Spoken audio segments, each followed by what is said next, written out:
I'm so sorry. Oh, I can't wait to see how this game is going to go. TODAK has a mountain to climb, and Blacklist International, they're already feeling it. They know they might just get first seed here.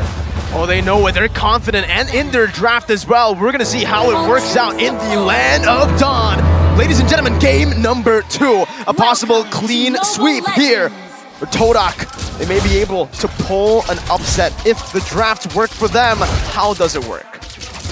Let's find out. Let's prod at it. Let's prod at it and hope for the best, because now we're seeing an early level 2 opener from Edward as well as UA working together on that top side of the map. Although mid lane has been early shoved just to secure this Litho Wanderer. Yeah, right now looking at the situation at Blacklist. Actually, again, because Humes, I'm thinking on the Fredrin as well, because Wise can't cancel out his Way of the Dragon. So, I don't know. We really got to see TODAK kind of like play out of their minds. They got to out-micro Blacklist, but that's going to be very difficult, man. They certainly have to practice their minds off to get a slight edge in the early game. I believe it's still neutral objective-centric for the Akai. Yeah, it really is going to be. Let's look at the in-game equipment, see if there's anything out of the ordinary. Nope, everything looks pretty standard here. Early like plates, a pair of pants for Rival early on. But at the end of the day, once those level 4s start coming on through, that's when the real action's going to begin. Yeah, right now we can see TODAK, they're more worried about the physical damage. Blacklist, they're more worried about the magical damage. Now Oh My Venus just gonna get chunked down just a little bit. Even Retribution is used. Wise is up and he's level 4. A lot of commitments. Praises Wrath as well. Rival forced to use the heavy spin just to disengage. But he gets chunked really low right there. Has to respect it, and the turtle should be spawning in just a bit. So it does give Blacklist International more room to play with to set up for it. I think at this point, right, they have already got position. 5 more seconds until the turtle is going to spawn. You can already see that Edward, is pretty deep in there, making sure that he spots everybody. He sees Momo early. He's going to try and trade against them early. All right, Momo jumping back and forth, trying to buy some time right now, trying to give some vision. That's going to be the ultimate coming down from Navaria. Rivals looking for Retribution right now. That's the minute Fury to cancel it out. Edward slashes it away, and that's Rival taken out. First blood over. Yums falls as well. Agent Zero with a double kill. Beautiful timing from Oh My Venus, right? Just trudging up that Minoan Fury to make sure that that last third hit is going to deter Rival, because if he tries to go into that fight or in towards that pit, he's going to get knocked up and won't be able to use his Retribution in time or compete against Wise.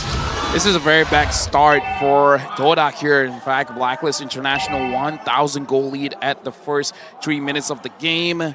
Wise taking advantage of it, actually taking some jungle away. Now you guys, as well as Humes against Owl, kind of feel like it is going to be a difficult lane for you to get a kill.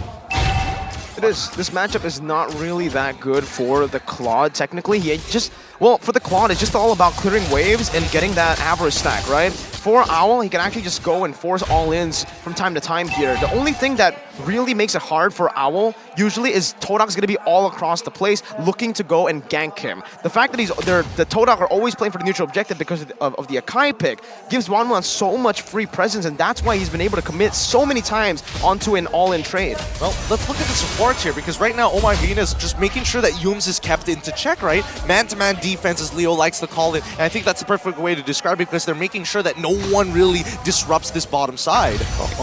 Moon has used the actual recall. He's going to be caught. Flicker. That's the response, and now Minion Fury to the Flicker out as well. 2 Flickers burnt out.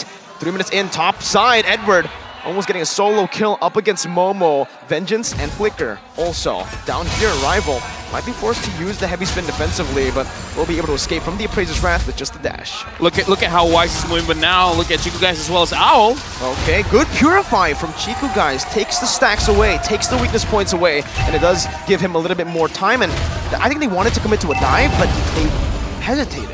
But again, look at how Wise was moving. This is the kind of Fredrin I'm talking about. Whenever he sees someone, he doesn't hesitate. If I'm going to retreat, I'm just going to retreat. I don't care about the neutral objectives. I'm just going to make sure that I'm going to get some kind of positive here. Speaking of Turtle, looks like Wise going to take it for free. Not even a retreat there. He actually wanted to save it to go for a possible invade on the purple buff, but Rival just used his own retreat knowing that, it's a bit too risky to go for that. Meanwhile, Chiku, it does seem like, thought that was going to hit Owl. Looking for he can actually go for the all-in right now, but he has to be very, very careful with a few members already rotating down below. Natural recall. It's a sphere here, but again, this is why the 1-1's super good against the Novaria. You can dash out. Mobility is so good for Blacklist. Yeah, it's a hard target to hit, and as we mentioned before, like TODAK's lineup, it's going to require a high level of precision, a high level of execution, in a matter of fact. Somehow they're going to need, despite these odds and disadvantages, they just need to hit these shots. They're just playing for Chiku right now.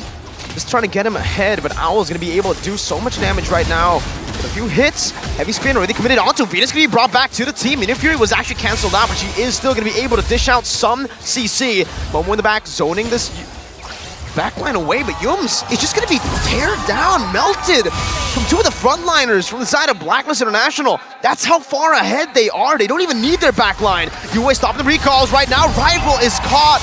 Wise picks up a double kill. The utility jungler dealing this much damage as Momo finally will be able to do something about it as Chiku gets the kill, but look at Wise again and again stopping the recalls. The most annoying Fredrin, the Psycho Fredrin!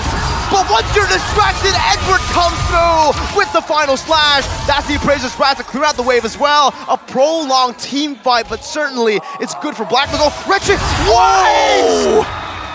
Psycho Fredrin, man. Psycho Fredrin. Woo! You're right about the Psycho Fredrin. Initially, I was thinking that maybe Edward was getting a little upset. Hey, you're not paying attention to me. Look at me when I am talking to you, as he final slashes them out and initiates the dive for the rest of the team. Blacklist are playing a fine game right now, giving no room for any kind of comeback for TODAK as of yet. Right now, 3,000 goal lead for Blacklist International. And here's the thing, man. You got to find a way to make sure that Oh My Venus uses the Minion Fury early, because a lot can be canceled here, especially Chiku, guys, on his Blazing Duet. And now Blacklist International, they're starting the turtle, and Owl is pushing everyone away. He's the one zoning them out. Without Inspire, he does that much damage already, zoning Rival away. And Rival, I think he made a good move not to use the heavy spin there. Again, he just called that he doesn't want to go for the neutral objective of Chiku now. Yep, that's the flicker. Chiku is dead. They've got to play for another out at this point. It's clear that Blacklist are making sure that Chiku isn't able to feel comfortable outside of lane or even underneath his turret. They need to somehow punish Edward, which I don't think is even possible at this point, because these early trades have put him significantly ahead of the curve than he should be. Right now, Momo as well is trying his best just to make sure that he can get something here. He's 1v1ing Edward. And so far, he is kind of winning the trade, but Edward is staring him down. Uh-oh, that's a solo kill, if I've ever seen one. Agent Zero playing it perfectly. Yums now going to fall to the crossbow of Tang. As that's Oh My Venus tanking up a few turret shots. Wise, Psycho Fredrin with a taunt as well. The Purifier's not ready. He jumps back to the battle mirror image, but it's only onto Blacklist side. That's Yue with a flicker. Another BMI. Chiku, how long are you going to be able to run? How long can you prolong this? Getting the stacks. Yue, he's not even going to wait. He's not even going to greet it out. Instant real-world manipulation. The respect given over. And even in the mid lane, we see Rival. He's going to get run down by Owl at this point of time. Good stun coming in from Edward as well.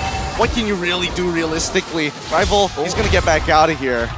Honestly, at this point, what I can see what TODAK is trying to do is they're trying to minimize the amount of damage that they're receiving, clearing out the minions as fast as they can, making sure that Blacklist can't fully push it out right now. Looking at the gold difference here for the gold laners, 6,300, 400 for the 1-1 on Owl, 5,300 on Chiku, guys, with this Claude, roughly about 11,000 difference. 11,000 difference? 1,100, sorry. 1,100. That makes a lot more sense here. I mean, the gold deficit already is 6.4k, and the majority of it, and you know, considering everything that has happened, 3 turtles falling into the hands of Blacklist International, but more importantly, only 1 structure has fallen 9 minutes into the game.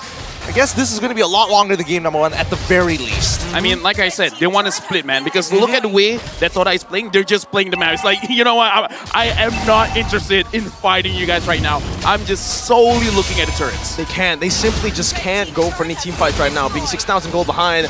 Moon can go for a cheeky little steal, but with the body block for Wise and even Owl, I think with damage as well. But Chiku jumps back to the battle mirror image right now. Purify, perfect Purify, but the damage is not enough. Yue sustains with the RWM, and Edward just stays in the back. That was good mechanics, but when you're too far behind, you don't deal damage. They're going for more, actually. Owl's rival with a heavy spin, only locking wise, but there's no follow-up. He's going to be forced to disengage. And it's still BLACKLIST who are dictating the game.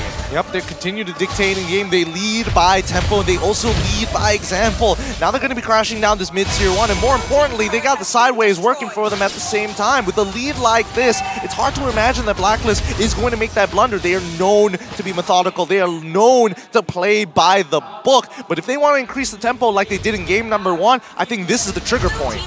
This is going to be very difficult for TODAK because, again, we see what they're going for, but it's one of those things that is going to look cool if you make it happen, but you're putting yourself at so much of a risk here because, again, you are losing the game for now. And look at that, Wise doesn't care. He's marching in. He just walks up menacingly. Momo and Rival able to deal out with the First Lord because BLACKLIST International did not have their marksman. Owl was actually taken down earlier. They can't push even more into the base, but hey, 2 tier 2s is completely fine. I am getting some Dio vibes from Wise. He's just walking up. It's like, who's ready to face me? 2v1, let's go! Right now, level 14 for Wise, level 11 for Rival.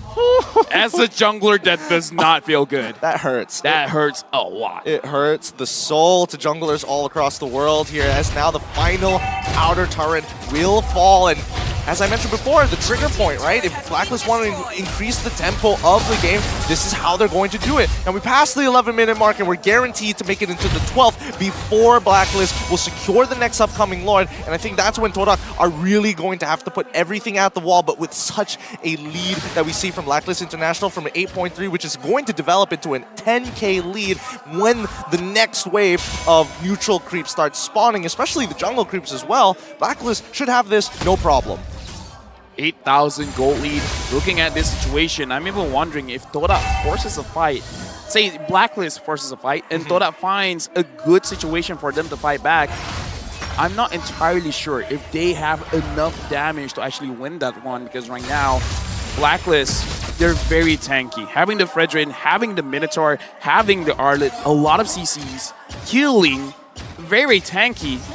It's very difficult to drop this kind of lineup down, man. I mean, the only play that I could see that's viable right now is if TODAK can somehow isolate Owl. We did see them try to do something on the bottom side with both Owl and as well as Yue paired up together. That could have been a point that TODAK could have tried to send members down there to fight it out. But then there's always that realistic approach of maybe that crossbow attack could outplay the entire team and cost them the entire game. I think the problem right now is the fact that, TODAK have good CC lock. They have good single target damage as well, but they can't lock anybody down. Nobody in particular that you need to go for, right? Yue and Owl, those are the two main targets. Thing is, Owl has a built-in Purify, Yue is anti-CC with real-world manipulation. So this CC from Yue, oh my god, what a move by BLACKLIST! Instantly for the top, they move down below, Yums is completely isolated, he buys the immortality here, he's trying to buy some time. Claude is all the way in the bottom lane, he can actually go for the push here. Be careful in the bottom lane right now. Owl's going to be able to find the crossbow tank, but in the bottom lane is going to be the push once again. Yum's going to be able to find the way the dragon, but his crossbow tank is still ready. Owl going to be zoned away right now. Look at the base. The base is wide open. Base turret going to be taken down. Does he have enough minions? No. Two cannon minions right now. They might be able to do it. Jingle, guys! Against all odds! It's over. You have to wait for it right now. Owl's marching, but it's all over! It's over. 8,000 gold lead! No. It does not matter!